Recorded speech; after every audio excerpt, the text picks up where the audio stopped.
ನಾವು ಇವತ್ತಿನ ವಿಡಿಯೋದಲ್ಲಿ ಮುನ್ಷಿ ಪ್ರೇಮ್ಚಂದ್ ಅವರು ಬರೆದಿರುವಂತಹ ಶ್ರೌಡ್ ಅನ್ನುವಂಥ ಶಾರ್ಟ್ ಸ್ಟೋರಿನ ಈ ವಿಡಿಯೋದಲ್ಲಿ ಡಿಸ್ಕಸ್ ಮಾಡೋಣ.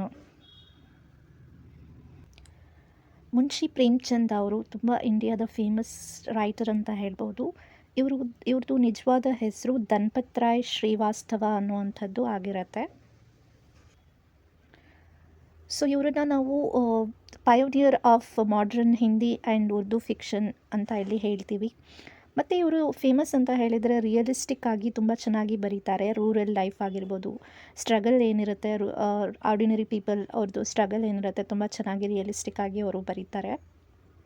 ಮತ್ತು ಇವರು ನಾವೆಲ್ಸ್ ಆಗಿರ್ಬೋದು, ಶಾರ್ಟ್ ಸ್ಟೋರೀಸಲ್ಲಾಗಿರ್ಬೋದು, ಎಸ್ಸೇಸಲ್ಲಾಗಿರ್ಬೋದು, ಪ್ಲೇಸಲ್ಲಾಗಿರ್ಬೋದು ಹೈಲೈಟ್ ಮಾಡ್ತಾರೆ. ಸೋಷಿಯಲ್ ಇಶ್ಯೂಸ್ನ ಅವರು ಹೈಲೈಟ್ ಆಗಿ ಬರೀತಾರೆ. ಲೈಕ್ ಪಾವರ್ಟಿ ಬಗ್ಗೆ ಬರೀತಾರೆ, ಕ್ಯಾಸ್ಟ್ ಡಿಸ್ಕ್ರಿಮಿನೇಷನ್ ಬಗ್ಗೆ ಬರೀತಾರೆ, ಅಂದರೆ ಜಾತಿ ತಾರತಮ್ಯ, ಎಕ್ಸ್ಪ್ಲಾಟೇಷನ್ಸ್, ಶೋಷಣೆ, ಮತ್ತು ಜೆಂಡರ್ ಇನ್ಇಕ್ವಾಲಿಟಿ ಬಗ್ಗೆ ಬರಿತಾ ಹೋಗ್ತಾರೆ, ಮತ್ತು ಇಂಜಸ್ಟಿಸ್ ಬಗ್ಗೆ ಬರಿತಾ ಹೋಗ್ತಾರೆ. ತುಂಬ ಪವರ್ಫುಲ್ ರೈಟಿಂಗ್ ಸ್ಟೈಲನ್ನು ಅವರು ಯೂಸ್ ಮಾಡ್ತಾರೆ ಅವರ ವರ್ಕ್ಸಲ್ಲಿ. ಮತ್ತು ಅದು ಚೆನ್ನಾಗಿ ಅರ್ಥ ಆಗೋ ರೀತಿ ಬರೀತಾರೆ. ಕಾಮನ್ ರೀಡರ್ಸ್ ಏನಿರ್ತಾರೆ ಅವರಿಗೆ ಚೆನ್ನಾಗಿ ಅರ್ಥ ಆಗೋ ರೀತಿ ಬರೀತಾರೆ. ಮತ್ತು ಅವ್ರ ವರ್ಕಲ್ಲಿ ಒಂದು ಡೀಪ್ ಮಾರಲ್ ಮತ್ತು ಸೋಷಿಯಲ್ ಮೆಸೇಜ್ ಅನ್ನೋದು ಇರುತ್ತೆ. ಇವ್ರ ಫೇಮಸ್ ವರ್ಕ್ಸ್ ನೋಡಿದರೆ ನಾವು ಗೋದಾನ್ ಅನ್ನುವಂಥ ವರ್ಕ್ ಇದೆ, ಗಬದ್ ಅಂತ ಇದೆ, ನಿರ್ಮಲಾ ಅಂತ ಇದ್ದಾರೆ. ಸೊ ಇವ್ರದ್ದು ತುಂಬ ಫೇಮಸ್ ಶಾರ್ಟ್ ಸ್ಟೋರಿ ಅಂತ ಹೇಳಿದರೆ ಕಫನ್ ಅಂತ ಹೇಳ್ತೀವಿ, ಅದನ್ನು ನಾವು ಶ್ರೌಡ್ ಅಂತ ಇಲ್ಲಿ ಹೇಳ್ತೀವಿ. ಸೊ ಇವರು ತುಂಬ ಕಾಂಟ್ರಿಬ್ಯೂಷನ್ನ ಕೊಟ್ಟಿದ್ದಾರೆ ಲಿಟ್ರೇಚರಿಗೆ. ಆ್ಯಂಡ್ ಒಂದು ಲೀಡರ್ಗೆ ಇವರು ಒಂದು ಕಂಪ್ಯಾಷನನ್ನು ಡೆವಲಪ್ ಮಾಡ್ತಾರೆ, ಮತ್ತು ಒಂದು ರಿಯಲಿಸಮ್ನ ತಿಳಿಸ್ತಾರೆ. ಸೊ ತುಂಬ ಟೈಮ್ಲೆಸ್ ವರ್ಕ್ಸ್ ಅಂತ ಹೇಳ್ಬೋದು. ಅಂದರೆ ಹ್ಯೂಮನ್ ಸೊಸೈಟಿನ ತುಂಬ ಚೆನ್ನಾಗಿ ಅವರು ತೋರಿಸ್ತಾ ಹೋಗ್ತಾರೆ ಅವ್ರ ರೈಟಿಂಗಲ್ಲಿ ನೋಡ್ಬೋದು. ಈ ಸ್ಟೋರಿಯಲ್ಲಿ ಮೇಜರ್ ಕ್ಯಾರೆಕ್ಟರ್ಸ್ ನೋಡಿ, ಇಲ್ಲಿ ಘಿಸ್ಸು ಅಂತ ಇರ್ತಾರೆ. So he is A old man.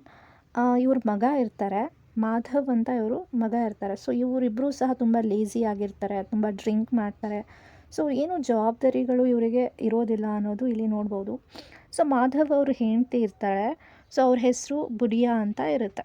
So she was suffering in the story. ಈ ಸ್ಟೋರಿಯಲ್ಲಿ ತುಂಬ ಸಫರ್ ಆಗ್ತಾ ಇರ್ತಾರೆ, ಆದರೆ ಇವರಿಬ್ಬರು ಅವ್ರ ಬಗ್ಗೆ ಕೇರೇ ಮಾಡಲ್ಲ ಅಂತ ನೋಡ್ಬೋದು. ತುಂಬ ಇವರು ಈ ಸ್ಟೋರಿಯಲ್ಲಿ ತುಂಬ ಕೇರ್ಲೆಸ್ ಆಗಿರ್ತಾರೆ ಅನ್ನೋದು ನೋಡ್ಬೋದು. ಸೊ ಇಲ್ಲಿ ಲ್ಯಾಂಡ್ ಲಾರ್ಡ್ಸ್ ಇರ್ತಾರೆ ಮತ್ತು ವಿಲೇಜರ್ಸ್ ಇರ್ತಾರೆ. ಇವರು ಏನು ಫೈನಾನ್ಷಿಯಲ್ ಹೆಲ್ಪ್ ಮಾಡ್ತಾರೆ ಇಬ್ಬರಿಗೆ. ಏನು ತಂದೆ ಮಗ ಇರ್ತಾರೆ ಘಿಸ್ಸು ಮತ್ತು ಮಾಧವ್, ಇವರಿಬ್ಬರಿಗೆ ಇವರು ಏನು ಹಣದ ಹೆಲ್ಪನ್ನ ಮಾಡ್ತಾರೆ ಅಥವಾ ಹಣ ಸಹಾಯನ ಮಾಡ್ತಾರೆ ಅನ್ನೋದನ್ನು ನೋಡ್ಬೋದು.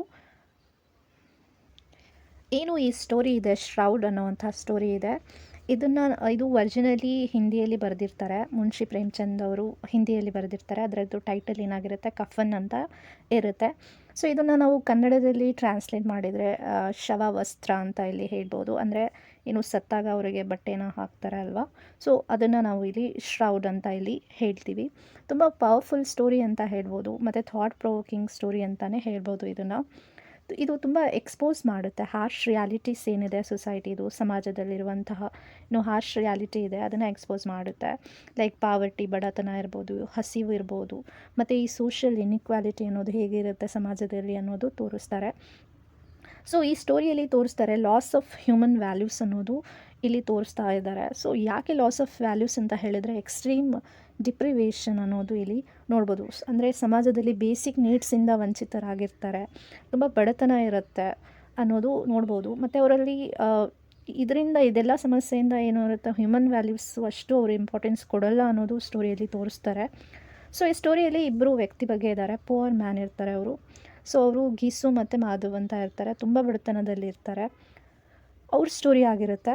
ಸೊ ಇಲ್ಲಿ ರೈಟರ್ ಕ್ವೆಶ್ಚನ್ ಮಾಡ್ತಾರೆ, ಈ ಬಡತನ ಅನ್ನೋದು, ಪಾವರ್ಟಿ ಅನ್ನೋದು ಹೇಗೆ ರೆಸ್ಪಾನ್ಸಿಬಲ್ ಆಗುತ್ತೆ, ಮಾರಲ್ ಡಿಕ್ಲೈನ್ ಯಾವ ರೀತಿ ಸಮಾಜದಲ್ಲಿ ಆಗುತ್ತೆ, ಇದು ಕೇವಲ ಒಂದು ವ್ಯಕ್ತಿ ರೆಸ್ಪಾನ್ಸಿಬಲ್ ಅಥವಾ ಇಡೀ ಸಮಾಜನೇ ರೆಸ್ಪಾನ್ಸಿಬಲ್ ಅನ್ನೋವಂಥ ಒಂದು ಪ್ರಶ್ನೆನ ಕೇಳ್ತಾ ಹೋಗ್ತಾರೆ ಇವರು ಈ ಸ್ಟೋರಿ ಮೂಲಕ. ಸ್ಟೋರಿ ಬಿಗಿನಿಂಗ್ ಆಗುತ್ತೆ, ಸ್ಟೋರಿ ಸ್ಟಾರ್ಟ್ ಆಗುತ್ತೆ. ಇಲ್ಲಿ ಘಿಸ್ಸು ಮತ್ತು ಮಾಧವ್ ಇರ್ತಾರೆ. ಸೊ ಇಲ್ಲಿ ಒಂದು ಕೋಲ್ಡ್ ವಿಂಟರ್ ನೈಟ್ ಆಗಿರುತ್ತೆ, ತುಂಬ ಚಳಿ ಇರುತ್ತೆ. ಸೊ ಇವರು ಏನು ಘಿಸ್ಸು ಮತ್ತು ಏನು ಅವ್ರ ಮಗ ಇರ್ತಾರೆ ಮಾಧವ್, ಅವರು ಔಟ್ಸೈಡ್ ಕುತ್ಕೊಂಡಿದ್ದಾರೆ.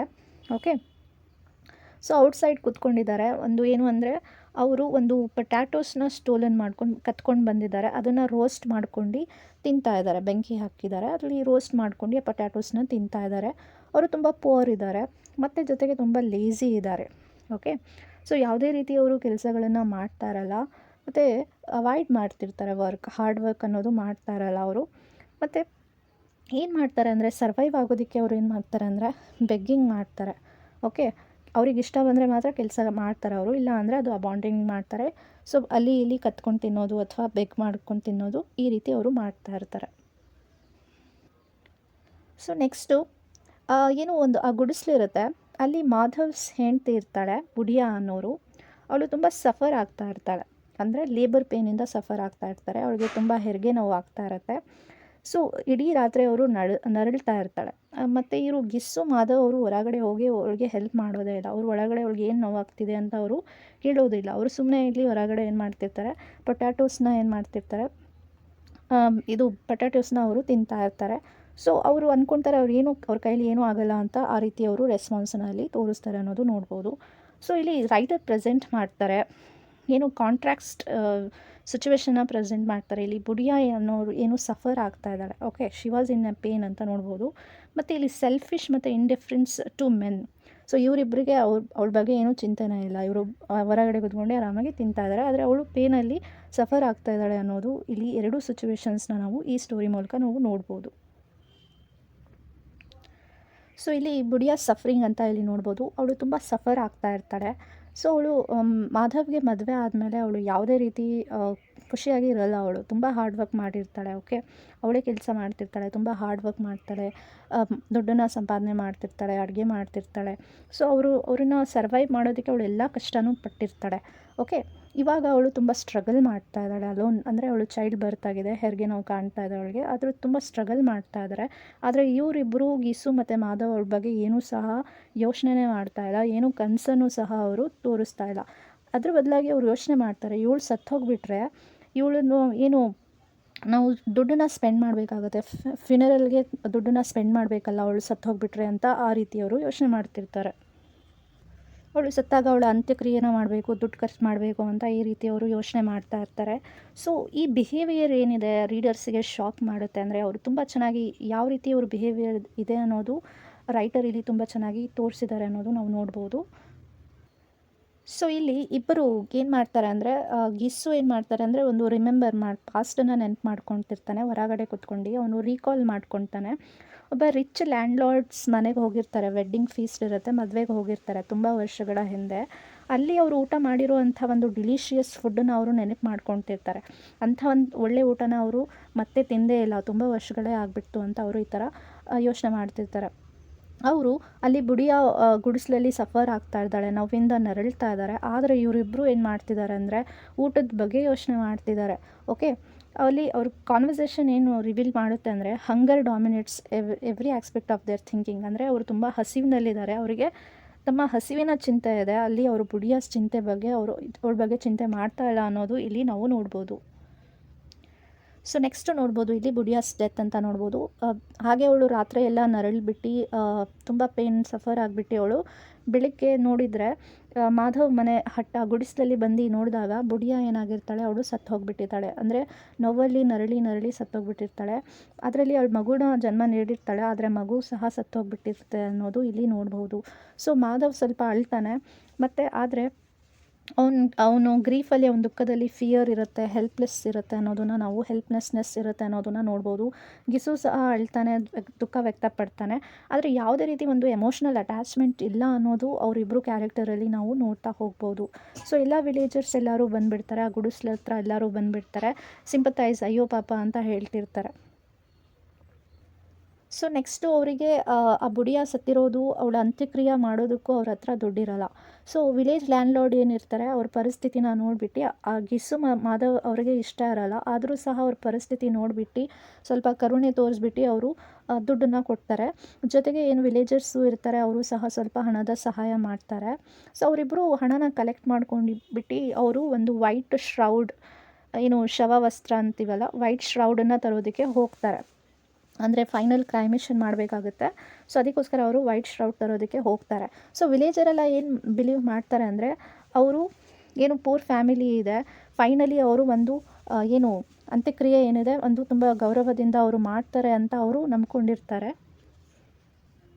ಸೊ ಇಲ್ಲಿ ಗಿಸ್ಸು ಮತ್ತು ಮಾಧವ್ ಮಾರ್ಕೆಟಿಗೆ ಹೋಗಬೇಕಾದ್ರೆ ಅವರು ಡಿಸ್ಕಸ್ ಮಾಡ್ತಾರೆ. ಸೊ ಶ್ರೌಡ್ ತರೋದಕ್ಕೆ ಹೋಗಿರ್ತಾರೆ. ಆನ್ ದ ವೇ ಹೋಗಬೇಕಾದ್ರೆ ತೊಗೊಂಡು ಬರಬೇಕಾದ್ರೆ ಅವರು ಡಿಸ್ಕಸ್ ಮಾಡ್ತಾರೆ, ಶ್ರೌಡ್ ರಿಯಲಿ ಬೆನಿಫಿಟ್ ಆಗುತ್ತಾ, ಅವರು ಸತ್ತಿರೋರಿಗೆ ಒಂದು ಶ್ರೌಡನ್ನು ತೊಗೊಂಡ್ರೆ ಏನು ಬೆನಿಫಿಟ್ ಆಗುತ್ತೆ ಅಂತ ಇಲ್ಲಿ ಹೇಳ್ತಾರೆ. ಆ ಕ್ಲಾತನ್ನು ಏನು ಮಾಡಿಬಿಡ್ತಾರೆ, ಡೆಡ್ ಬಾಡಿ ಜೊತೆ ಸುಟ್ಟು ಹಾಕಿಬಿಡ್ತಾರೆ. ಸೊ ಒಂದು ಎಕ್ಸ್ಪೆನ್ಸಿವ್ ಕ್ಲಾತ್ ತೊಗೊಳ್ಳೋದು ಪಾಯಿಂಟ್ಲೆಸ್ ಅಂತ ಇಲ್ಲಿ ಅವರು ಯೋಚನೆ ಮಾಡ್ತಾರೆ. ಸೊ ಅವ್ರು ಅಂದ್ಕೊಳ್ತಾರೆ ಇದು ಶ್ರೌಡು ತಗೊಳ್ಳೋದು ಇದು ತುಂಬ ಪಾಯಿಂಟ್ಲೆಸ್ ಅನಿಸುತ್ತೆ ಅವರು, ಮತ್ತು ಅದನ್ನು ಅಂದ್ಕೊಳ್ತಾರೆ ಅದು ವೇಸ್ಟ್ ಆಫ್ ಮನಿ, ಅಲ್ಲಿ ಖರ್ಚು ಮಾಡೋದು ವೇಸ್ಟ್ ಆಫ್ ಮನಿ ಅಂತ ಅವರು ಅಂದ್ಕೊಳ್ತಾರೆ. ಸೊ ಅವರು ಸ್ಪೆಂಡಿಂಗ್ ದ ಮನಿ ನೋಡ್ಬೋದು ಇಲ್ಲಿ. ಅವರು instead of purchasing the shroud, ಅವರು ಏನು ಶವವಸ್ತ್ರನ ಪರ್ಚೇಸ್ ಮಾಡೋದನ್ನು ಬಿಟ್ಟು ಅವರು ಏನು ಮಾಡ್ತಾರೆ ಅಂದರೆ ಲಿಕ್ಕರ್ ಶಾಪಿಗೆ ಹೋಗ್ತಾರೆ. ಓಕೆ, ಲಿಕ್ಕರ್ ಶಾಪಿಗೆ ಹೋಗ್ಬಿಟ್ಟು ಅಲ್ಲಿ ಲಿಕ್ಕರ್ನ ತೊಗೊಳ್ತಾರೆ, ಲೈಕ್ ಆಲ್ಕೋಹಾಲನ್ನು ತೊಗೊಳ್ತಾರೆ, ಲಿಕ್ಕರ್ನ ತೊಗೊಳ್ತಾರೆ, ಒಂದು ಫ್ರೈಡ್ ಫಿಶನ್ನ ತಿಂತಾರೆ, ಡಿಲಿಷಿಯಸ್ ಫುಡ್ಡನ್ನು ಅವರು ತಿಂತಾರೆ.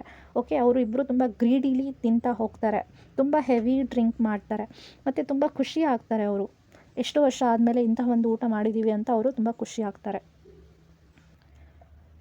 ಸೊ ಇಲ್ಲಿ ಏನು ಅವರು ಜಸ್ಟಿಫೈ ಮಾಡ್ತಾರೆ ಅವರ ಆ್ಯಕ್ಷನ್ನ, ಹೇಳ್ತಾರೆ ಬುಡಿಯಾ ಸೋಲ್ ಏನಿದೆ, ಅವಳ ಆತ್ಮ ಏನಿದೆ ನಮಗೆ ಬ್ಲೆಸ್ ಮಾಡುತ್ತೆ, ಯಾಕಂದರೆ ತುಂಬ ವರ್ಷಗಳಾದಮೇಲೆ ನಾವು ಒಂದು ಒಳ್ಳೆಯ ಊಟ ಮಾಡಿದ್ದೀವಿ ಅಂತ ಅವರು ಖುಷಿ ಪಡ್ತಾಳೆ ಅವಳು ಅಂತ ಇಲ್ಲಿ ಹೇಳ್ತಾರೆ. ತುಂಬ ಲೈಫ್ ಟೈಮಲ್ಲಿ ತುಂಬ ಸಫರ್ ಆಗಿದ್ದೀವಿ, ಅವಳು ಸತ್ತಾದ್ಮೇಲೂ ಸಹ ಏನು ಅವಳು ಒಂದು ಒಳ್ಳೆ ಊಟ ನಮಗೆ ಕೊಡಿಸಿ ಹೋಗಿದ್ದಾಳೆ, ಮತ್ತು ಅವಳು ಸಹ ಖುಷಿ ಆಗ್ತಾಳೆ ನಾವು ಒಳ್ಳೆ ಊಟ ಮಾಡಿದ್ದೀವಿ ಅಂತ ಅವರು ಅಂದ್ಕೊಳ್ತಾರೆ. ಸೊ ಇಲ್ಲಿ ನೋಡಿ ಯಾವ ರೀತಿ ಟ್ರಾಜಿಕ್ ಎಫೆಕ್ಟ್ ಆಫ್ ಪಾವರ್ಟಿ ಅನ್ನೋದು ಇಲ್ಲಿ ತೋರಿಸ್ತಾ ಇದ್ದಾರೆ ರೈಟರ್.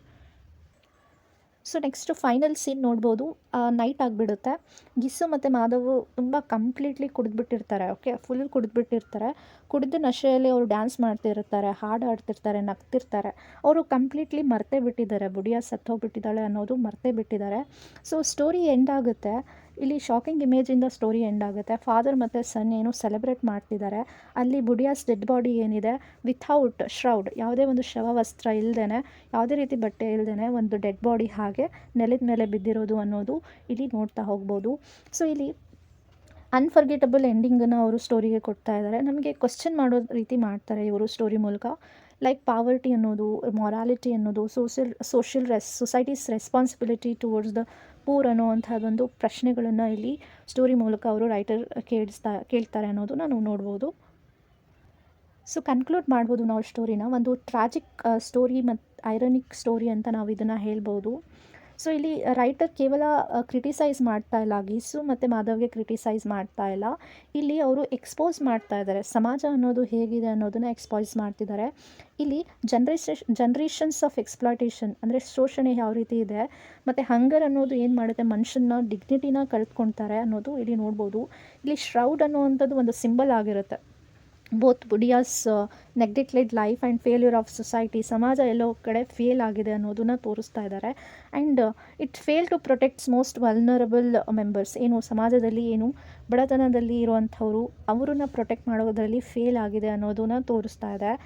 ಸೊ ಇಲ್ಲಿ ಸ್ಟೋರಿ ಲೀವ್ಸ್ ರೀಡರ್ಸ್ ರಿಫ್ಲೆಕ್ಟಿಂಗ್, ಅಂದರೆ ನಾವೇ ಸ್ವತಃ ಯೋಚನೆ ಮಾಡಬೇಕು. ಕಂಪ್ಯಾಷನ್ ಆಗಿರ್ಬೋದು, ರೆಸ್ಪಾನ್ಸಿಬಿಲಿಟಿ ಆಗಿರ್ಬೋದು, devastating consequences of extreme poverty. So ಇದು ಏನಿದೆ ಪಾವರ್ಟಿಯಿಂದ ಹೇಗೆ ಮಾನವನ ಸಮಾಜ ಹೇಗಿರುತ್ತೆ, ಮತ್ತು ಹ್ಯೂಮನ್ ವ್ಯಾಲ್ಯೂಸ್ ಯಾವ ರೀತಿ ಡಿಗ್ರೇಡ್ ಆಗುತ್ತೆ ಅನ್ನೋದು ಈ ಸ್ಟೋರಿ ಮೂಲಕ ನಾವು ತುಂಬ ಚೆನ್ನಾಗಿ ತಿಳ್ಕೊಳ್ಬೋದು. ಸೊ ಈ ಸ್ಟೋರಿಯಲ್ಲಿ ಮೇಜರ್ ಥೀಮ್ಸನ್ನು ನೋಡಿ, ಎಕ್ಸ್ಟ್ರೀಮ್ ಪಾವರ್ಟಿ ಇದೆ, hunger, social inequality, loss of humanity, irony, ಮತ್ತು hypocrisy of society, human psychology and symbolism of the shroud ಅನ್ನೋವಂಥದ್ದು ತುಂಬ ಇಂಪಾರ್ಟೆಂಟ್ ಮೇಜರ್ ಥೀಮ್ಸ್ ಆಗಿ ನಾವು ಈ ಸ್ಟೋರಿನಲ್ಲಿ ನೋಡ್ಬೋದು.